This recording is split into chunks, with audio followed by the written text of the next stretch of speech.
Hi everybody, welcome to masterclass on how to design sticky learning. By way of introduction, my name is Khairunnisa. I'm MD and Chief Innovation Officer at the Smarty train. Background, PhD, social scientist, anthropologist by training. Moved from academia to innovation and bring both of those to bear into a wonderful home I found for myself in the world of talent development and behavior change. It's very much about a deep understanding of people, of how we work, combined with a lot of rigor, of course, a human experience, and very much pushing the envelope to make sure that learning is always interesting, engaging, driving impact, and fundamentally changing how people think, what they feel, and what they do at work. I'm not going to go into detail about what we do at the Smarty train. You can see our booth, which is at G30 if you'd like to. But what I will tell you about our approach is going to set a bit of the scene for what I'm going to talk about in this session. Fundamentally, we sit at the intersection of learning and development, talent consultancy, so a strategic angle, as well as creative communication. So really thinking about comms and a creative approach to what we do. And I'll bring all of that to life with the examples I'm going to share on how to make learning stick. Everything you're going to see here today is informed by the work we've done across a range of industries with a whole host of clients or organizations, from large, complex, siloed, matrix multinationals to more of your regional or national as well. All sizes, basically. And hopefully, what I talk about in terms of making learning stick applies to anything or any learning intervention that you might be thinking about. This could be from a discrete skill session to actually we have a whole new strategy we're launching, and we need to think about how we change behaviors whole scale in terms of what people do in their day-to-day. Sound like a plan? Excellent. I'll start by asking you a question. There's a slight lag on the slides, but we're not going to worry about that. When is the last time that you learned something? I am very mindful that we're at the World of Learning conference, so I hope you say 10 minutes ago. But just close your eyes, put yourselves into the thrall of the learning moment. When is the last time you really learned something? Do you have it in mind? Yeah? The ever more important question, why do you remember it? Why do you remember that thing you learned? This is not the environment for me to ask you to call out your answers, so I'll let you sit with it. But I will also congratulate you for remembering something altogether, because fundamentally our brains are not wired for remembering. Let me explain. This is us in a learning moment. All this information comes to us. We are full with it at 100%. A little bit of time passes, 20 minutes, 40% only is remembered. After a day, we're down to 34%, and after a week, it is even lower at about 25%. We are very good at forgetting stuff. This was conceptualized a fair while ago and has been reinforced through research ever since. You will all be familiar with this, the Ebbinghaus forgetting curve. Fundamentally, we learn something and then all we do over time is forget about it. We are forgetting machines. All good in theory, but if we think about how much is invested in learning and development by organizations, this is in the UK alone annually, having a 25% fundamental return on learning is not great. So we need to think about what we can do to cut into that forgetting curve systematically in how we design learning. And it starts with a little bit of a surface level exploration of the factors that shape how it is that we learn, how we take in information, specifically at work. What I'm about to say, not rocket science, but stay with me. That's your learner. None of us learn in a controlled environment. There is a lot happening in our day-to-day that shapes what we take in, what we remember, what we engage with. This could range from anything from fundamentally, you just had a difficult conversation with a line manager, you have deadlines that are looming, you might have read the news in the morning and the news is not great to read these days, down to you skipped lunch and you have low blood sugar. We're not learning in a controlled environment. We can take all these factors that shape how we take in information, how our learners take in information, and divide it into 3 categories of things. I'll go through each one. I'll just give you a top level on each. Many of you will have been here for the entire exhibition and conference, and a lot of segments that are really excellent covered the factors that shape how we learn at work. So I'll stay at the surface. The first level or category of stuff that shapes how our learners or how we take in information sits at the individual level. Two to call out, one is distractions. There are a lot of distractions in our day-to-day. This has especially been exacerbated post-pandemic when we went to hybrid or digital, online working and now hybrid. A lot of pings, notifications come in. I'll draw your attention to that bottom left stat. In an average day, a person engages with their mobile phone 2,500 times. So that's individual taps, clicks, swipes. According to this research, that number does not go down during the workday. It goes up and it levels out in the evening. And we all know how hard it is to focus once we've been distracted. The second is availability. A lot of folks don't think that the training that they are receiving can be applied to their jobs. They cannot see the relevance for what they need to be doing in their day-to-day. And if something doesn't feel relevant to you, you're not going to engage with it. The second category of things sit at the level of the workplace. Two things to call out here. One is the availability of content. People are very much looking for learning, and we're seeing this a lot with the organizations we work with. Learning that they can engage with at any time, at any place, to their preference. The second is priority. For many, and this might feel familiar to you, don't feel that organizations, their employers, are necessarily prioritizing the time to learn. It's not set aside. They're not necessarily seeing the reward they get from engaging with learning. Two things to think about at the level of the workplace. And then finally, the level of the wider world. This is the anthropologist in me, but the world outside shapes what we expect and how we approach our workplaces and our work lives. Two things to call out. One is this rise of media, especially in short form, as a tool for learning. There's this amazing hashtag, learn on TikTok. So many views, not always accurate. I'm not endorsing any of it, but a lot of individuals across all generations fundamentally are using that short, sharp access to information in audio-visual form. It's going to impact what they expect at work. And then technology more largely is shaping our expectations. If we can click a button and get something to our door in 2 hours, if not 2 days at maximum, if we have algorithms that are tailoring and customizing content for us, if we have chat or artificial AI, ChatGPT, et cetera, telling us that we're great at everything we do, that's going to really shape what we might be expecting subconsciously or consciously at work.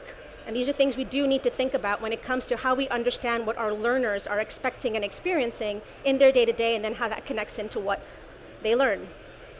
What's the takeaway? The impact of an uncontrolled environment. Remember at the start we talked about getting information, 100% of it hits you. Realistically, with everything that goes on, at best, 75% of information is taken in that initial moment, and then all we do is forget about it.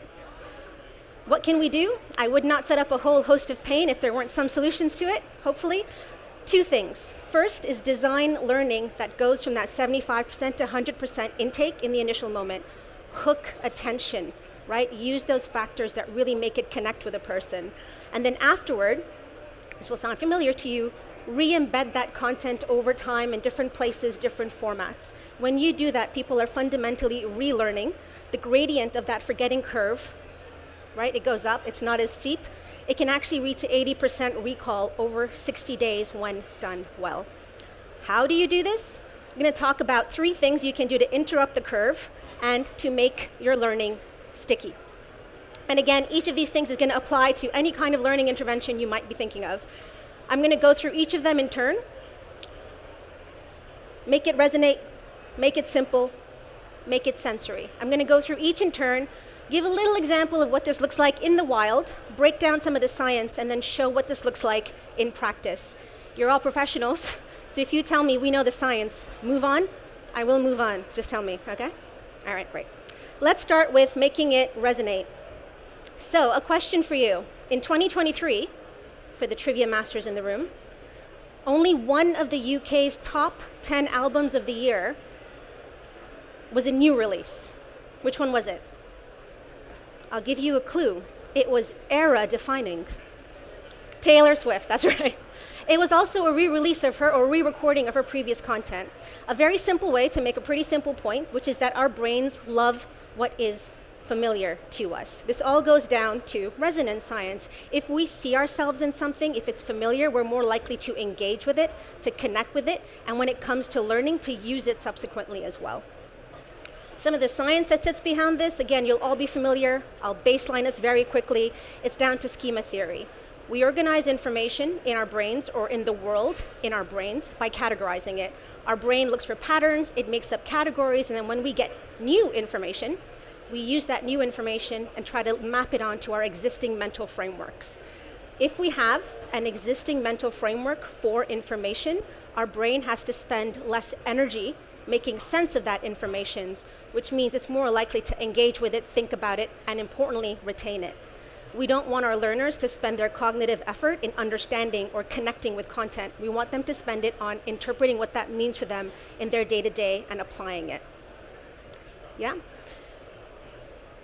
Put very simply, reach out to your people, understand their frames of experience, where they are, and create that bridge from their experience to your outcomes, the change you're trying to drive, the behaviors that you are looking to embed.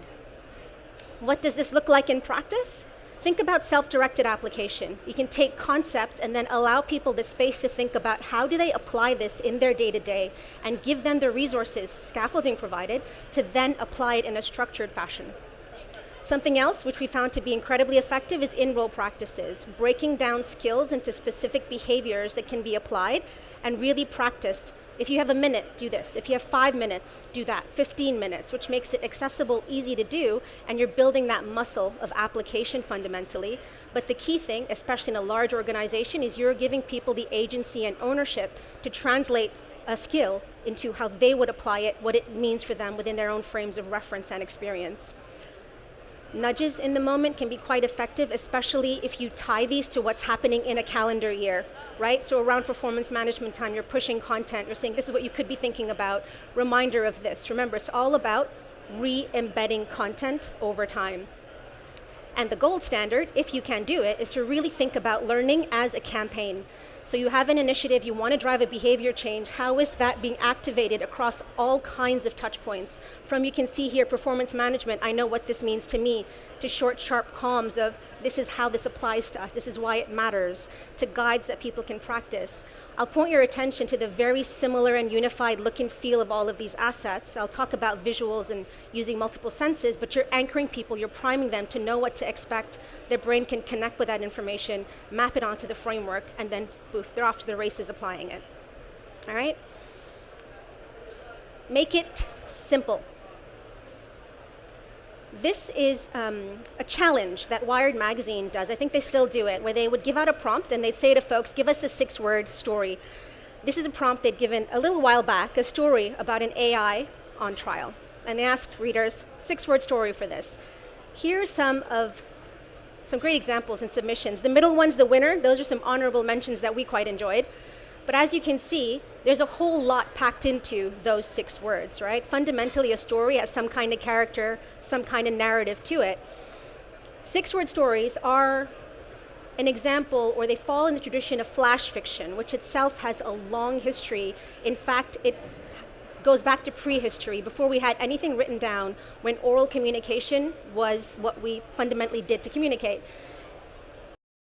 About flash fiction, about 6-word stories, is that you really need to think about the core message you're trying to communicate. What is the nub of the narrative and of the story?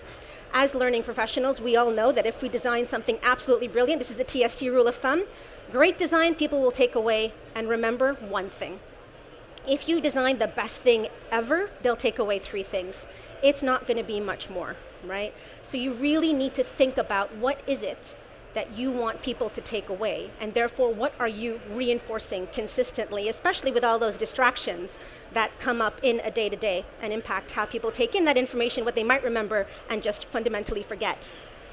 Quick learning, or rather accelerated learning, does not mean less impact. A study was done and found that if you took learning, you compressed it using accelerated learning techniques, you actually, so half the time to deliver the learning, you actually had learners who were more confident and more motivated. So done well, simplicity does not mean you're losing anything, it means you're focusing. And the reason this matters, and the reason we have to fight to really make sure we lean into simplicity, is addition bias. We are fundamentally wired to think that if we add information, we're covering our bases, we're being comprehensive, we're making sure people have everything that they need. But it actually overcomplicates things. Sometimes we need to subtract, and sometimes when it comes to the learning that's available in our organizations, we have to take a scalpel to it, sometimes we have to take a full-on chainsaw to it. Simplify. What does this look like in practice? We talked about the audio visual, right? Using videos. These are each 90 to 120 seconds at most. Something you can really take in, even put in the lifts or the office, building in the buildings if you have return to work and people are working in the offices and you have screens, to things that are sent in inboxes, sent on media or social media channels or whatever internet you have internally. Videos are very powerful for storytelling narrative and for communicating simply. Something else is focused application. They can be a lot of theory. How do you move people to putting it into application in a meaningful way? Ideally, this is a face-to-face example of what we thought was quite effective, taking a complex theory, breaking it down and having people go through it. This is a tabletop vinyl that was printed out, and you had nothing to do but focus on this activity, start building that muscle fundament that you can then apply. Obvious summary takeaways. The one thing I'd encourage you all to think about is how, when you're designing those takeaways, you're thinking about what is the one thing, what are the three things, and then how you use hierarchies of information, right? Where does a person's eye go to first? Things like creative design, persuasive design, to really dive into this fully. And I'll bang on about this a little bit more later, but slide design. Really speaking, if you've done something well in designing your learning, whether it's virtual or face-to-face, you maybe don't even need slides. They're just enhancing, right? And if you give yourself that as a fundamental operating principle, you can do a lot better to engage people in the sessions that you are running and the content that you're delivering. I'll move now to the third, maybe my favorite, make it sensory. Why consider different senses? A good example comes here from the 1964 Tokyo Olympics. The designers of the games had to think about how is it that we can get people to navigate a city where foreigners are going to come in, they will not speak the language, they cannot read the script. And they had the absolutely brilliant idea of designing pictograms for each of the Olympic sports that were done. This is now used in every single Olympics that we have. It's also the reason why when you go and travel anywhere in the world and land in an airport, you know where baggage is and you know where customs is, right? It's an example of how using a different sense can unlock, or rather using a different sense to communicate information can unlock how people connect with it, how it resonates, and how they therefore think about it as well. There's a lot of stuff on this slide, which is breaking my own rule about slide design, so I'll just summarize it really briefly, which is there is a lot of brain power that goes into taking information, encoding it, and then subsequently retrieving it. But our brains love efficiency because they're very power hungry. So anything we can do to make it easier for our brains to encode and retrieve information as learning designers is exactly what we should be focusing and in fact over-investing on. And when we design using multiple senses, people are actually encoding that information through different pathways, and that retrieval becomes that much easier. We're fundamentally very sensory machines, right? And neuroscientists have an axiom, which is that neurons that fire together, wire together. If you enter a learning situation and you have a lot of neurons firing all over the place because of different learning styles, types of content, those neurons are wiring together. And when retrieval can happen in one area, it can happen all over. To put it very simply, it's why sometimes when you smell baking bread, you're taken back to sitting at your grandmother's kitchen table, and it's very evocative. What could this look like in practice? Think about the way that you are using space when you design for face-to-face, and how sometimes you're even transforming it to make it interesting to your learners, to make it interesting for their brains. Different ways of engaging with content, right? Using different senses, so there's very tactile things, there's movement, removing senses, like with the blindfold over there, so you're focusing differently. It's about putting points of interest in the room that tie to the content and the stories that you are telling. Oftentimes when we design things like this and deploy them, the key sort of principle that we're really thinking about is how when learners see the investment that is made in them, they immediately think that what I'm seeing matters, it's important, I'm invested in. They're more likely to connect and resonate with it. Multisensory, yes, but also it does that activation of importance for them. Make it unexpected. This is very effective. If you enter a space and it's completely not what you're expecting, you're immediately paying attention, all of your neurons are firing, you're hooked up. This is one of my favorite things we've done. Maybe ask me later in the interests of time why we covered a whole wall with sticky notes in order to prove or show managers how they could think more innovatively and embrace learning from failure in an organization that was very old and had a lot of legacy processes and ways of working in place. But that is something that people have not forgotten years on, and still go back to and are still applying, and we can see the impact on just from being done differently, activating multiple senses. I have a whole host of examples face-to-face, but I want to make the point that multi-sensory or immersive does not only stay in the world of face-to-face. Storytelling is a very powerful tool you can use in virtual contexts. You'll all know this, but when you're hearing a story, your brain is firing up in the same way as it would be if you're actually living the story, right? So there's a lot can happen in your brain through effective storytelling. Vary the forms of interaction people have to keep their attention going. Have different kinds of speakers from different places come in to shake things up. We have a rule we use, which is that we vary the form of interaction in a virtual session every 7 minutes, even if in a small way, to keep attention going. So really thinking hard about that design. And this is me banging on about slides again. You can do a lot with slides to tie into storytelling that's not putting words on a screen. It can transport people and really activate how they think about the learning and help them then remember it. It also gives you a great grounding for subsequent comms or reinforcements that you send that are all built in that same look and feel fundamentally. So there's a whole system of learning and re-embedding that's happened. Make it resonate, make it simple, make it sensory. If you want to see what this could look like for a few critical skills that are quite topical for today, there's a QR code, goes into a bit of detail here. So you can scan that, get some information, see it in practice, and how we might bring that multi-sensory component to life in a bunch of different ways. And I worked so hard to keep a bunch of time for questions. So here we are. Yes? Do you have any more resources for learning theory in terms of how you can apply that for frontline workers? We have a lot of people who are running a business, working behind the bar at a pub, and don't have time to kind of grab a mobile or grab a tablet and sit down and do learning. Yes. But we are mainly operate free learning for our compliance training, and we're wanting to make sure we get that level of engagement and mapping them applying that learning when they don't have much time. Yes. Great question. So the question is, how can we apply some of this thinking to frontline workers who may not have the time to take a digital resource, sit with it for ages, and specifically around compliance, but it might be other skills as well. Yeah. So this is a great question. We've done a lot of work with folks who are not in an office and they're on the front lines. And the first thing is always understanding what format of tools would resonate most with them. And sometimes it could be physical assets that they can move through. A booklet is a very boring word for what you can actually do when it comes to that kind of self-directed face-to-face components. We've done stuff from like card decks to games that you can play that can be kind of activated in a very short period of time. And I want to be very clear, this is not about novelty. The way that you execute it is very much about hooking into how you can engage your learner's brain to think differently and then remember the content. And sometimes what's been quite effective, although it sounds very basic, is things like posters in the staff room or in the back end that reinforces things and kind of re-embeds that learning that they'll see on a consistent basis. And the last thing I'll say that's quite important and effective is how their managers are either upskilled or they have message trackers, content that they can use and share, for example, at the start of staff meetings.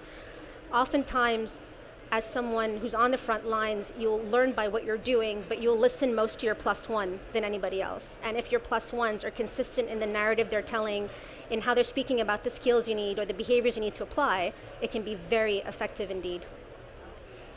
My pleasure. Any other questions? If there's no mic, I can repeat your questions back. Oh, there is a mic. Trip to the rescue, thank you. Do you want to tell us about the Post-its? Beg your pardon? Post-its exercise? Oh, I can tell you about the Post-its exercise. That's a great question. Thank you.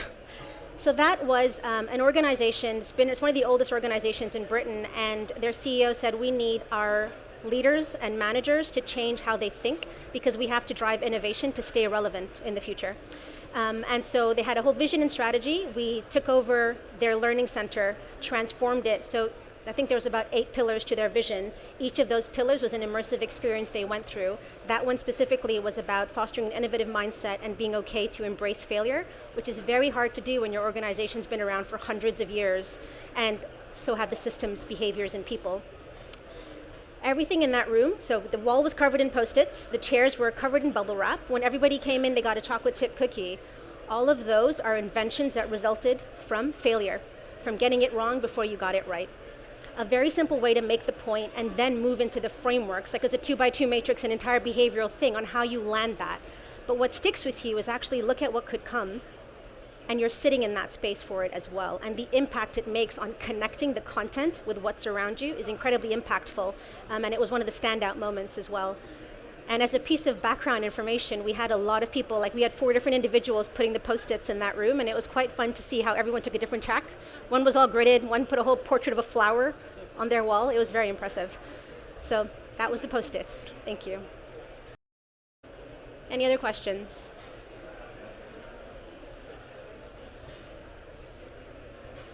None? Thank you for your time. Come see us at the booth. I'm around here for questions as well if you want to geek out more about learning design and how our brains work, because it is my favorite thing to talk about. Thanks, everybody.